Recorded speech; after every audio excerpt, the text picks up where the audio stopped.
नित्यागतानंत नित्यानंदिनी जनरंजनी नित्यप्रकाशिनी चैव स्वप्रकाशस्वरूपिणी महालक्ष्मी महाकाली महाकन्या सरस्वती भोगवैभव संधात्री भक्तानुग्रहकारिणी ईशावास्या महामाया महादेवी महेश्वरी हृल्लेखा परमाशक्तिर्मातृका बीजरूपिणी नित्यानंदा नित्यबोधानादिनी जनमोदिनी सत्यप्रत्ययनी चैव स्वप्रकाशात्मरूपिणी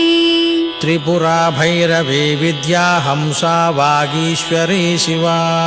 वाग्देवी च महारात्रिः कालरात्रिस्त्रिलोचना भद्रकाली कराली च महाकाली तिलोत्तमा।